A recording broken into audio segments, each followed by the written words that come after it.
కామ్‌గా ఉన్నవాడిని కెలికి అప్పడం అయిన Tina. Welcome back to our channel friends. Romance, lust versus love part 5లోకి వెళ్ళిపోదాం. ఈరోజు ఎపిసోడ్ వచ్చేసి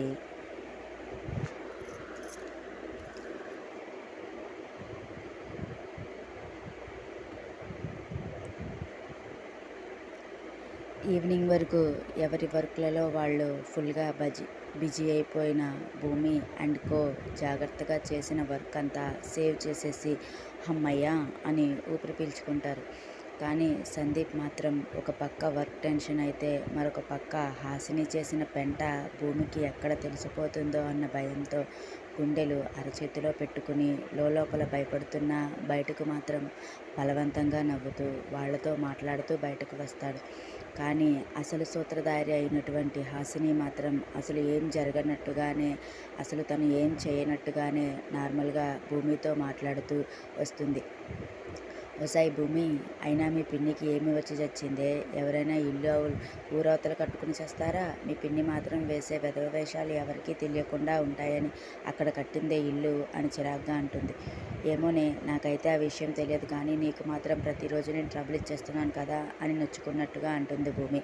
దానికి హాసిని, అమ్మ భూదేవి, నీ ఓపికకి సహనానికి ఒక నమస్కారం. నేను నిన్ను ఏమీ ఇలా డ్రాప్ చేయడానికి విసుక్కోవడం లేదే. అంత దూరం అయితే మీకే ఎమర్జెన్సీ అవసరం వస్తే ఎలా అని బాధ అంతే. ఇంతలో అవును భూమి, హాసిని అంటుంది కరెక్టే. అసలే మీ డాడీ హెల్త్ అస్సలు బాగోదు కదా, ఒక్కొక్కసారి హాస్పిటల్ నీడ్ ఉంటుంది. అలాంటప్పుడు కష్టమైపోతుంది కదా. పోనీ నువ్వు మీ డాడీని తీసుకుని సిటీలో ఎక్కడైనా ఒక రూమ్లో రెంట్ తీసుకుని ఉండొచ్చు కదా, వాళ్ళు మా నాన్న వాళ్ళు చేస్తారు అంటాడు.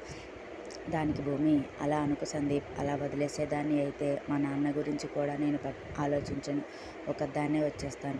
అయినా నాకున్న ప్రాబ్లంకి ఒంటరిగా ఉండలేను అని మీకు తెలుసు కదా అంటుంది. దానికి హాసిని, ఇంకెంతకాలం భూమి ఇలా అని అసహనంగా అడుగుతూ స్టార్ట్ చేసిన బైక్ ఎక్కమన్నట్టుగా చూస్తుంది. ఇంకెంతకాలం అంటే ఏం చెప్తానే, నా లైఫ్లో హ్యాపీగా గడిపే రోజులు ఉంటే హ్యాపీగా జీవిస్తాను, లేకపోతే ఇంతే అని భుజాలు ఎగరేస్తున్న భూమిని చూస్తూ వాళ్లే మౌనంగా ఫాలో చేస్తుంటాడు సందీప్. అవునే, నాకెప్పటి నుంచో డౌట్, నీకున్న ప్రాబ్లంకి పెళ్లి చేసుకుంటావా అని ఎప్పుడైనా అనుకున్నావా? అసలు పెళ్లి చేసుకుంటావా అని అడుగుతుంది హాసిని. ఏమోనే, నేను ఎప్పుడూ పెళ్లి గురించి ఆలోచించలేదు. అయినా నేను పెళ్లి చేసుకోవాలన్నా నాకున్న ప్రాబ్లం తగ్గాలి. అలా తగ్గాలంటే నాకు వచ్చే పార్ట్నర్ నాకు ఫుల్గా కోఆపరేట్ చేసి నా ప్రాబ్లమ్ని అర్థం చేసుకుని పూర్తిగా నాకున్న ప్రాబ్లంకి సొల్యూషన్ తన ప్రేమతో ఇంకా తగ్గడానికి ఏం చేసైనా నాతో హ్యాపీ లైఫ్ కోసం వెయిట్ చేస్తే తప్పకుండా అటువంటి వ్యక్తిని పెళ్లి చేసుకుంటాను. వామ్మో, నీకు చాలా ఎక్స్పెక్టేషన్ ఉన్నాయమ్మా భూమాత.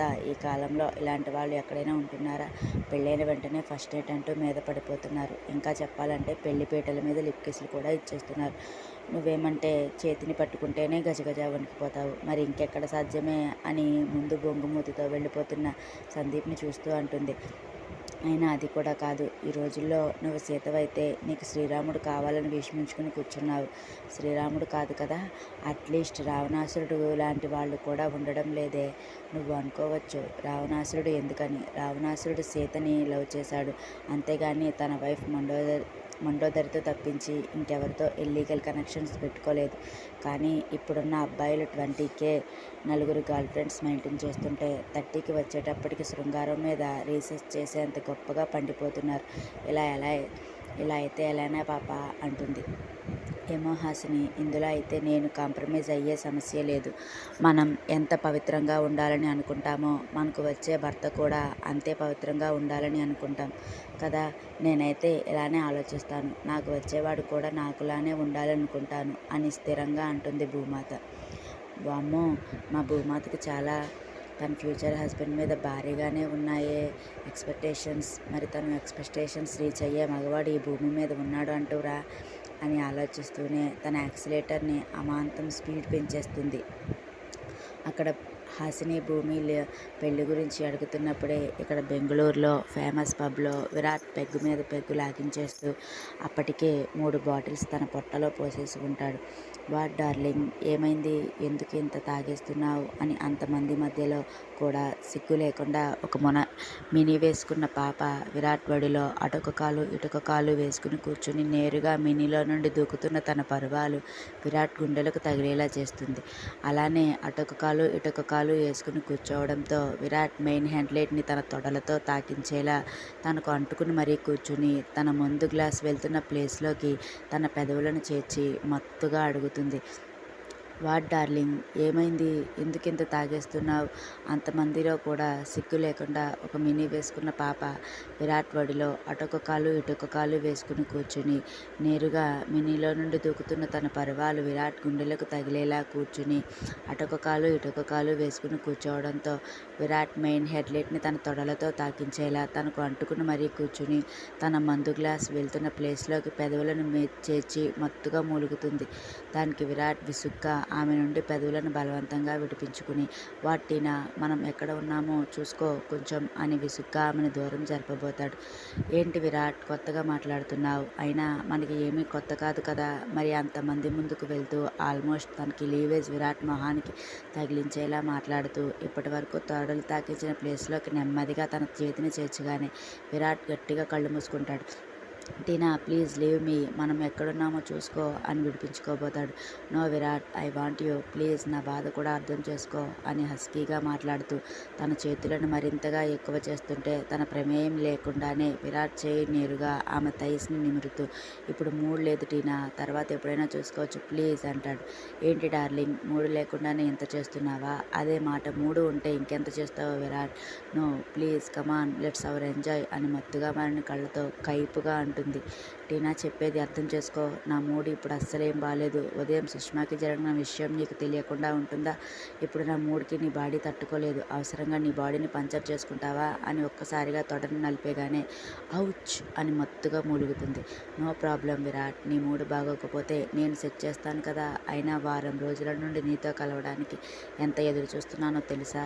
రోజు రోజుకి నాకు దొరికావు, ఎందుకు ఇలా వేస్ట్గా పోనిస్తాను అని విరాట్ ఛాతి మీద ఉన్న వెంట్రుకలు వేళ్లతో మెలితిప్పి లాగుతూ మెడమై తన పెదవులతో రాస్తూ నెమ్మదిగా పంటిఘాటుతో హెక్కి ఇస్తుంది. విరాట్కి ఎక్కడైతే పట్టుకుంటే వీక్నెస్ అవుతాడో అక్కడ టచ్ చేయడంతో తన చేతిలో ఉన్న పెగ్ ఒక్క గుక్కలో తాగేసి తన నోట్లో ఉన్న మందును టీనా నోటికి ట్రాన్స్ఫర్ చేయడం మొదలు పెడతాడు. చుట్టూ ఉన్న లోకం మర్చిపోయి మరీ హద్దులు మీరిపోతున్న వాళ్ళ ప్రవర్తనకు తన చుట్టూ ఉండే వాళ్ళు కూడా ఎంకరేజ్మెంట్ చేస్తూ క్లాప్స్ కొడుతూ వాళ్లకు ఎంకరేజ్ ఇస్తుంటారు. తనలో అంతకంతకు తాపం పెరిగేలా చేస్తున్న విరాట్ చేతలను తట్టుకోలేక మత్తుగా మూలుగుతుంది.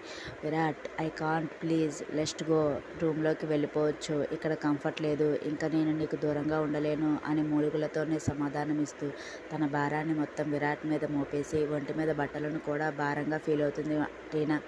దాంతో తనలోని రొమాంటిక్ టెన్స్కి ఆడవాళ్ళు ఎంతలా పిచ్చెక్కిపోతారో ప్రతిక్షణం తన చుట్టూ ఉండేవాళ్ళు ప్రూవ్ చేస్తూనే తనకు అంతకంతకు గర్వాన్ని పెంచేయడంతో సైడ్ స్మైల్ ఇస్తూ పబ్లోనే ఒక పక్కగా ఇలాంటి వాటి కోసమే ఏర్పాటు చేసిన రూమ్లోకి టీనాతో పాటు అడుగుపెట్టి తన రూమ్ మధ్యలో వదిలేసి నేరుగా వాష్రూమ్లోకి వెళ్తూ తన నడుముని కసిగా గిల్లేసి వెళ్ళిపోతాడు. అని మత్తుగా మూలుగుతూ, వాట్ విరాట్, యూ సాడిస్ట్, ఎందుకు ఇంతలా నన్ను ఏడిపిస్తున్నావు? బాత్రూంలో అయితే నీకు నచ్చినట్టుగా కంఫర్ట్గా నేను చచ్చినట్టు మారాలని ఇలా ఆలోచిస్తావా? ఐపీటీయూ మ్యాన్, ఐపీటీయూ అని గట్టిగా అరుస్తూ అంతకంతకు తనని కాల్చివేస్తున్న కోరికల కొలిమికి తట్టుకోలేక ఒంటి మీద ఉన్న ఒక్క మినీ కూడా భారంగా మోయలేని బరువుగా అనిపించడంతో విసిరేసి న్యూట్గానే వాష్రూమ్లోకి వెళ్ళి బాత్ టబ్లో సేద తీరుతున్న విరాట్ మీద అమాంతం పడిపోయి విరాట్ కన్నా ముందు తనే స్టెప్ తీసుకుని